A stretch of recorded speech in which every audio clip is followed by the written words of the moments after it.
Board मास classes में मैं दिनेश कुमार धामा आपका हार्दिक स्वागत एवं अभिनंदन करता हूं। दोस्तों, लंबे टाइम से हमारी क्लासें बंद थी। बंद होने के पीछे रीजन ये था कि हमारे एक जाड़ो क्षेत्र में सामाजिक कार्यकर्ता, इसके साथ ही मेरे प्रिय दोस्त स्वर्गीय जगदीश जी पांडव की स्वर्गवास होने के कारण मैंने 28 अप्रैल से क्लास को बंद रखा था। आज पुनः मैं 11 मई से क्लास को रेगुलर चालू करने की कोशिश कर रहा हूँ। तो दोस्तों, दुखी नहीं हुए। मैंने आपके सामने चैलेंज करा था कि मैं अपनी सारी क्लासें, जीके की क्लास आपको फर्स्ट ग्रेड हो, सेकंड ग्रेड हो, थर्ड ग्रेड हो, बीएसटीसी हो, जितने भी एग्जाम हैं राजस्थान का जीके में आपको बेफिक्र रहे निःशुल्क करवाऊंगा। साथ ही आपसे कहना चाहूंगा कि निराश मत बनिए। सुबह जरूर आएगी, सुबह का इंतजार कीजिए। तो देखिए दोस्तों, आज हमारा टॉपिक का नाम है बप्पा रावल। हम पढ़ रहे थे मेवाड़ के राजवंश के बारे में, हम पढ़ रहे थे। हमने टॉपिक स्टार्ट करा था उस समय, और उसमें हमने मेवाड़ की सामान्य जानकारी यानी सामान्य परिचय स्टार्ट करा था कि मेवाड़ के संस्थापक किसको माना जाता है। तो हमने सामान्य परिचय में बताया था कि गुहादित्य। और आज हम पढ़ने जा रहे हैं कि मेवाड़ का वास्तविक संस्थापक किसको कहा जाता है या किसे कहा गया है। तो सबसे पहले हम देखेंगे, टॉपिक का नाम है हमारा बप्पा रावल। ठीक है, मैंने पहले नॉर्स पैटर्न के माध्यम से पढ़ाने की कोशिश में आपको कर रहा हूं, क्योंकि लंबी क्लास अगर लूंगा तो उसमें आप लोगों को भी थोड़ा ज्यादा समय लगेगा। क्यों ना हम प्रश्नों के माध्यम से ही और नॉर्स के पैटर्न के माध्यम से पढ़े। तो स्टार्ट करते हैं कि बप्पा रावल के बारे में कई मतभेद हैं इतिहास में, लेकिन एनसीईआरटी आरबीएसई बुक के पैटर्न के आधार पे मैं ये क्लास लाया हूं। और आपको अच्छा लगे तो इस नोट्स को अपने साथ में कॉपी में भी नोट करते रहे। तो स्टार्ट करते हैं कि यहां मैंने लिखा है मेवाड़ का वास्तविक संस्थापक किसे कहा गया। अगर प्रश्न पूछे एग्जामिनर कि मेवाड़ का वास्तविक संस्थापक किसे कहा जाता है, तो मेवाड़ का वास्तविक संस्थापक है बप्पा रावल। कौन है? बप्पा रावल। देखिए, क्वेश्चन दो भाषाओं में आ सकता है कि मेवाड़ का संस्थापक किसे कहा गया है, या फिर गुहिल वंश का संस्थापक किसे कहा गया है।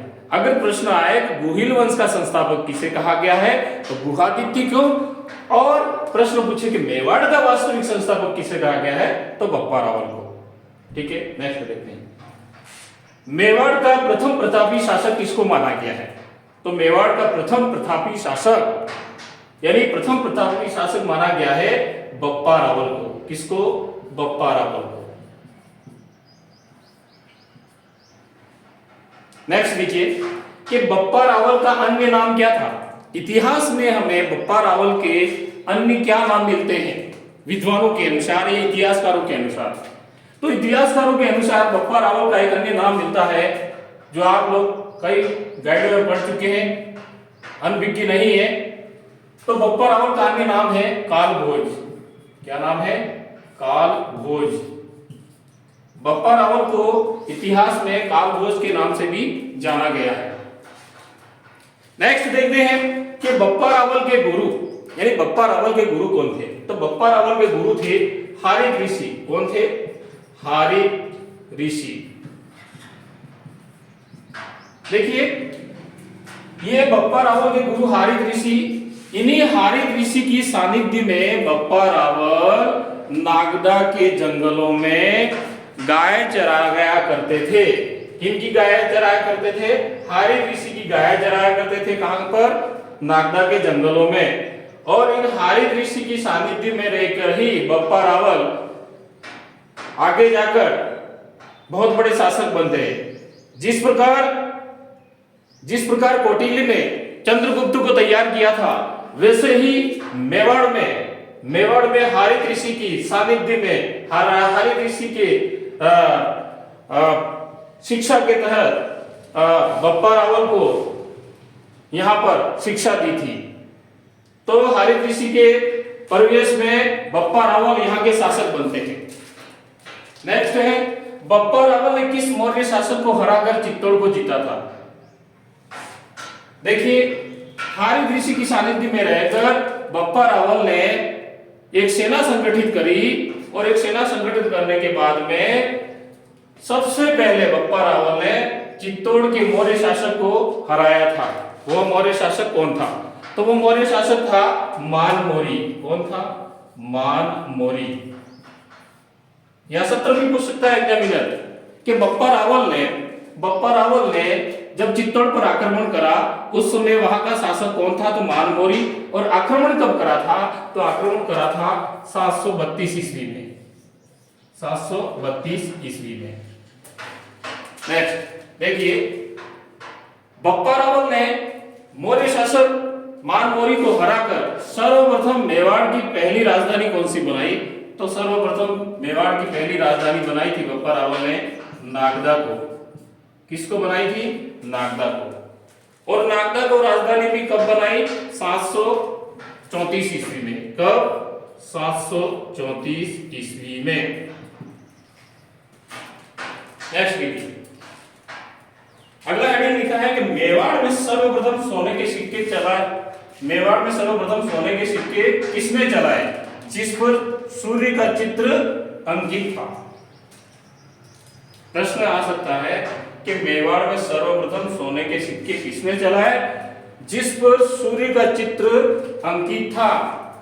तो मेवाड़ में सर्वप्रथम सोने के सिक्के चलाने वाला शासक कौन था? बप्पा रावल। ये भी काफी इंपॉर्टेंट प्रश्न,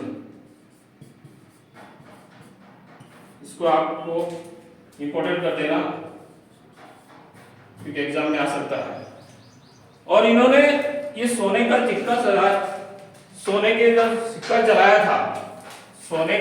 चलाया था, कहा जाता है एनसीईआरटी की बुक में 115 ग्रेन का सिक्का था, ये लिखा गया है।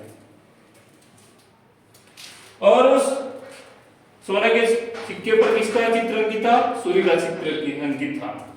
इसलिए मेवाड़ के राजवंशियों को या मेवाड़ के क्षत्रियों को किस नाम से जाना जाता है? सूर्यवंशी क्षत्रिय के नाम से जाना जाता है। यहां मैंने लिखा है कि मेवाड़ के राजवंश कौन से क्षत्रिय वंश कहलाए। तो इस सिक्के से पता चलता है कि मेवाड़ के शासक कौन से क्षत्रिय कहलाए? सूर्यवंशी क्षत्रिय कहलाए। कौन से? सूर्यवंशी क्षत्रिय। कौन से क्षत्रिय कहलाए? सूर्यवंशी क्षत्रिय कहलाए।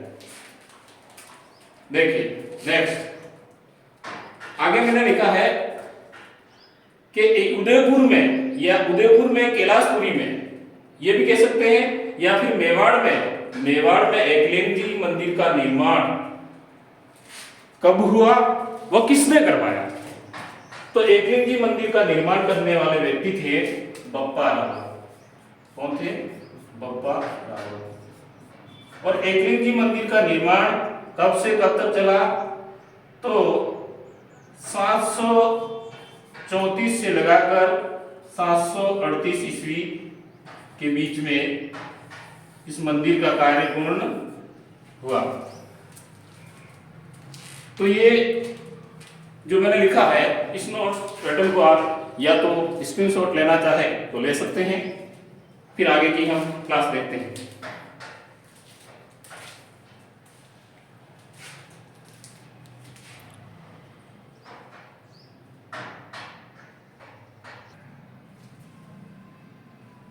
नेक्स्ट आगे देखते हैं दोस्तों कि बप्पा रावल की उपाधियां, उन्होंने जब कई क्षेत्रों पर युद्ध करके अपने साम्राज्य का विस्तार करा और साम्राज्य का विस्तार करने के बाद में उन्होंने कई उपाधियां धारण करी थी।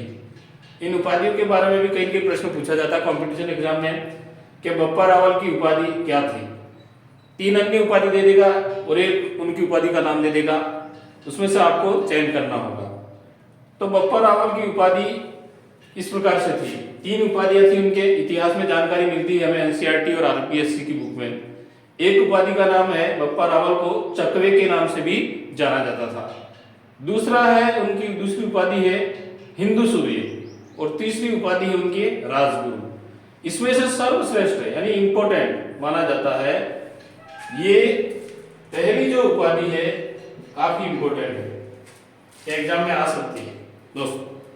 चकवे का तात्पर्य है चारों दिशाओं को जीतने वाला, चारों दिशाओं को जीतने वाला, चारों दिशाओं को जीतने वाला, यानी कि उत्तर दक्षिण पूर्व पश्चिम, यानी कि 4 दिशाएं हैं हमारी और चारों दिशाओं में इन्होंने जीत हासिल करी थी, इसलिए इनकी एक सर्वश्रेष्ठ उपाधि है चकवे।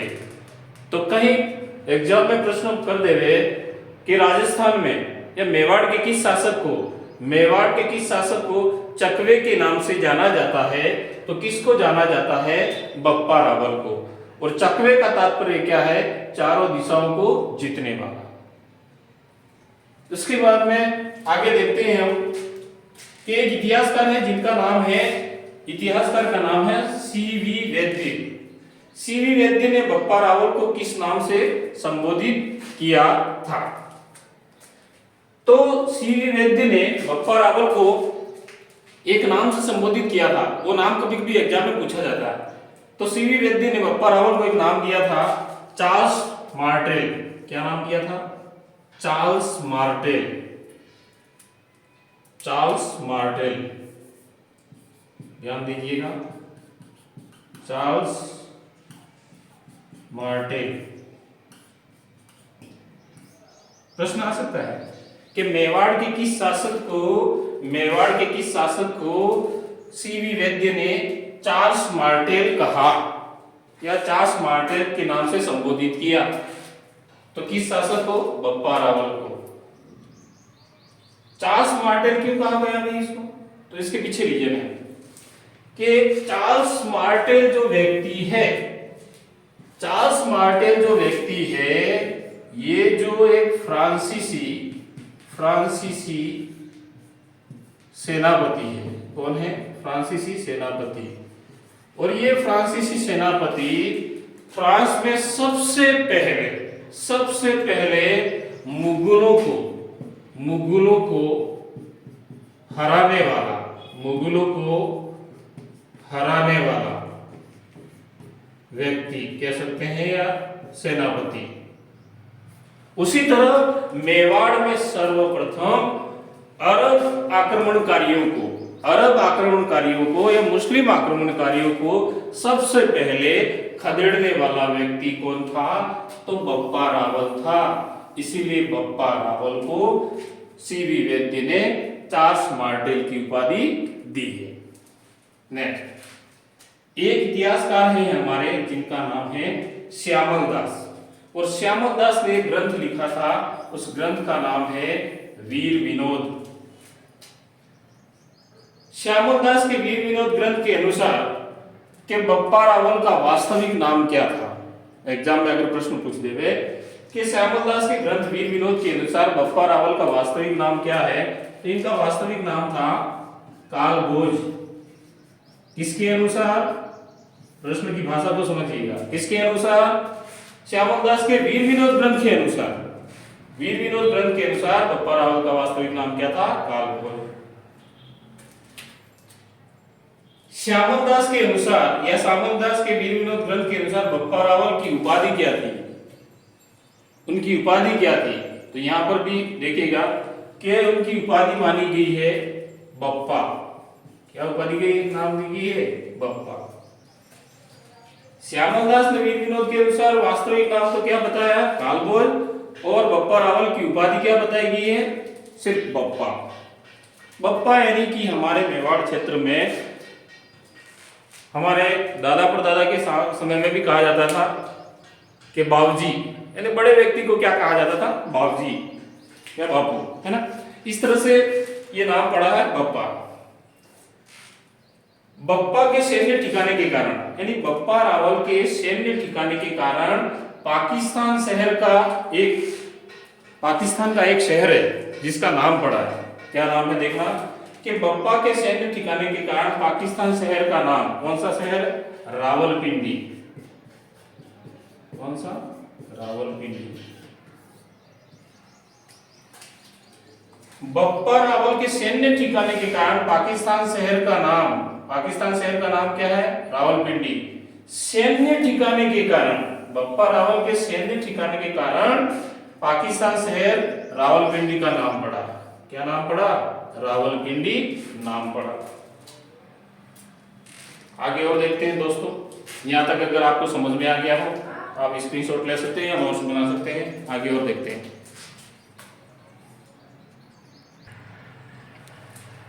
नेक्स्ट दोस्तों आगे देखते हैं। बप्पा रावल के द्वारा राजस्थान की रियासतों के माध्यम से और क्या काम किया गया, तो बप्पा रावल ने राजस्थान में एक टीम बनाई और उस टीम का नाम रखा संयुक्त मोर्चा। क्या नाम रखा, संयुक्त मोर्चा। बप्पा रावल इतने प्रतापी शासक थे तो उनके द्वारा एक संयुक्त मोर्चा, एक टीम बनाई और राजस्थान की जितनी भी रियासत थी उनमें से कुछ राजाओं को अपने साथ में लिया, उनके साथ में अच्छा व्यवहार रखा, तो वो राजा उनके साथ में आए और उन्होंने बप्पा रावल का हमेशा साथ दिया। जिसमें एक प्रथम शासक है प्रतिहार नागभट्ट। संयुक्त मोर्चा बनाया, उसमें पहला राजा है प्रतिहार नागभट्ट और दूसरा है सांबर व अजमेर नरेश। सांबर व अजमेर का नरेश कौन, अजयराज। और तीसरे नंबर पे हाड़ौती के शासक कौन, धवल। और चौथे नंबर पे है मांड या जैसलमेर के राजा है देवराज भाटी। और पांचवें नंबर पे है सिंध के राजा। सिंध के राजा का नाम है, सिंध के राजा दाहिर के पुत्र कौन, जयसिंह। इन सब ने मिलकर, बप्पा रावल और इन सब राजाओं ने मिलकर एक मोर्चा बनाया और उस मोर्चे के माध्यम से बप्पा रावल ने हिंदुस्तान के उत्तर, दक्षिण, पूर्व, पश्चिम हर एक क्षेत्रों में आसपास के देश थे उन क्षेत्रों पर अधिकार किया।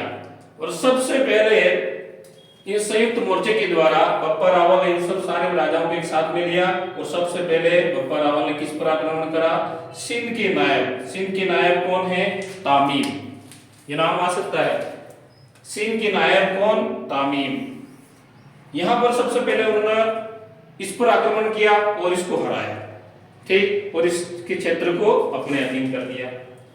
उसके बाद में इन सारे राजाओं ने मिलकर बप्पा रावल की सहायता करते हुए बप्पा रावल ने ईरान पर अधिकार करा, इराक पर अधिकार करा और एक क्षेत्र खुरासन। इन क्षेत्रों पर अधिकार करने के बाद वहां की राजकुमारियों के साथ में बप्पा रावल ने विवाह भी किया, ठीक है। इसके बाद है दोस्तों एक चीज मैं कहीं और बोल रहा हूं, बप्पा रावल की मृत्यु के बारे में पूछा जाता है कि बप्पा रावल की समाधि स्थल कहां है, कि बप्पा रावल का समाधि स्थल, बप्पा रावल की समाधि स्थल कहां है, ये प्रश्न पूछा गया है। तो ये समाधि स्थल है नागदा में।